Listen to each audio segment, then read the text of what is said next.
Hi guys, so today I'll be going through some of the features and also how to use the TruBind coil binding machine.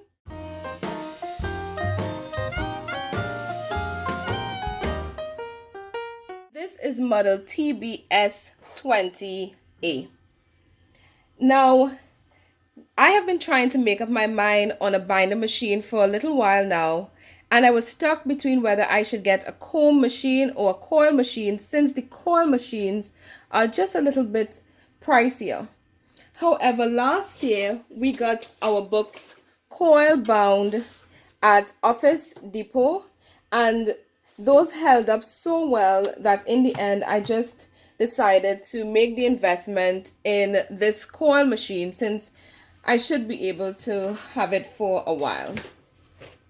So to go through some of the features, on this side you have your margin adjuster, which you will push in and out based on where you want your margin set.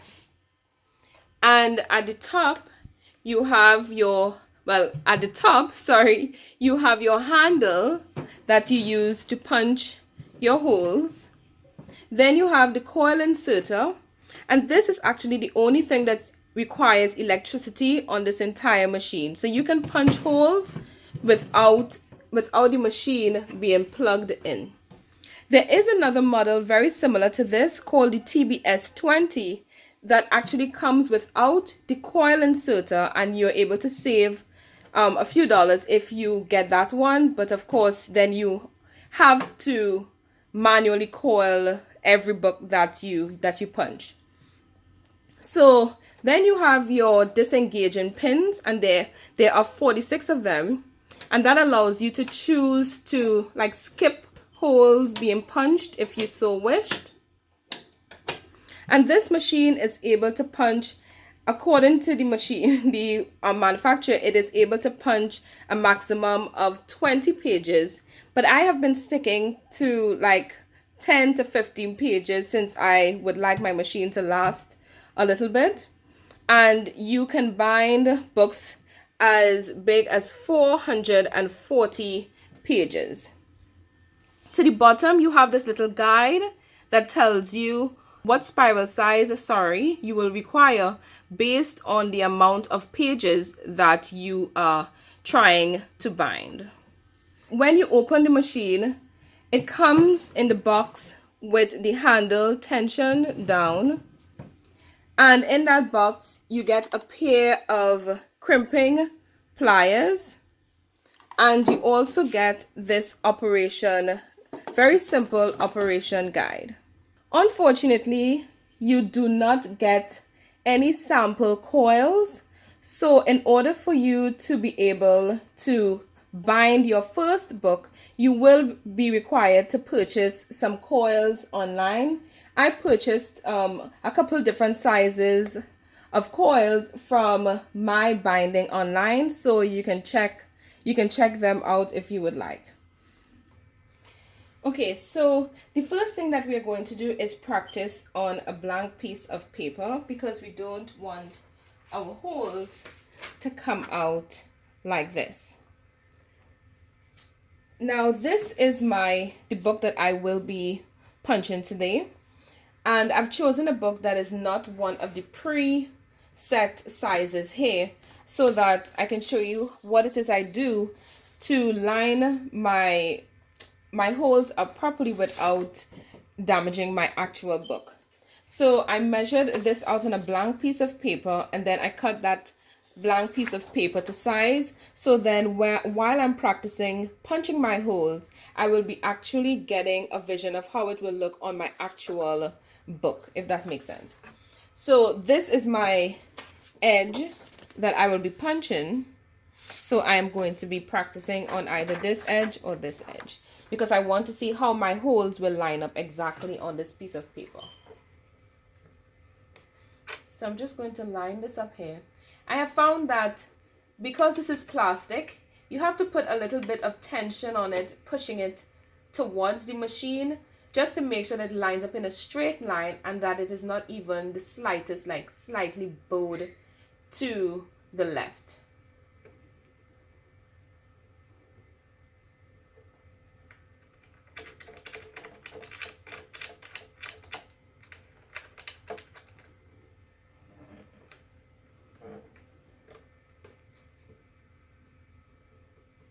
Okay, so I'm just going to see how that punches. I'm pushing my paper back to make sure that the entire edge is touching the back of the machine, and I'm just going to hold it down and punch. And that's how it looks. Now I am going to try to see if I can get this last hole on the page, since I do have a little bit of space there. So I'm just going to adjust that just a little bit. So I'm watching where my adjuster is.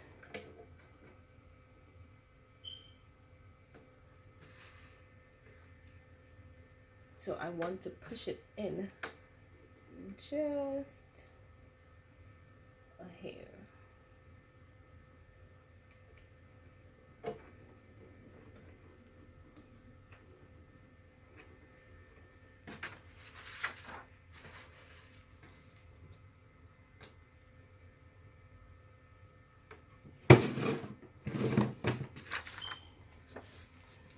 And I do like how that looks. So now I think I'm ready, and I like my margin, so I think I'm ready now to punch on my actual book. One quick note, when you are punching your holes, just make sure that you flip all the pages in the exact direction, because I did a book similar to this before and I was distracted with something at home and I made that mistake, and it was pretty difficult to line up the holes afterwards. Eventually I got it lined up, and now the book it works really well and I have no problems with it, but the initial stage of getting it to line up was quite a headache.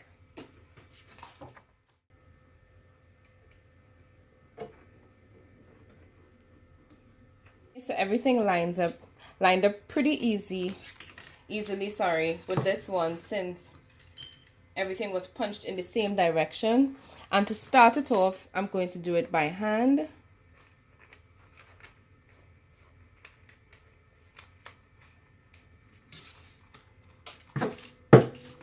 And then I'm just going to use the coil inserter to finish it up. Now, if it is you don't have a lot of like books to bind, then you can do this by hand, because as you can see, this goes in pretty easily.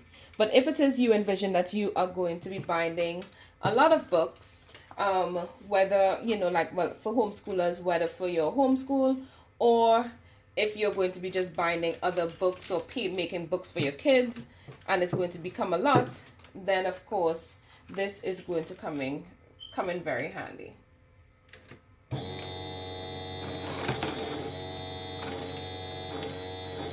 Now I'm just going to use my crimping pliers to cut off the excess coils, and well, I'm going to try not to waste this little piece, just in case I decide to reuse this for a narrow book for the kids. So you want to have the dot facing up, and then you're going to cut and then turn clockwise. So if you're right-handed like myself, inward, this way.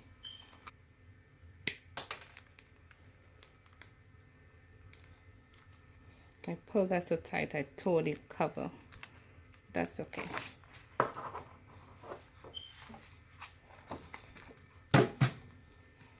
See how it's nicely crimped. And I'm going to cut this one.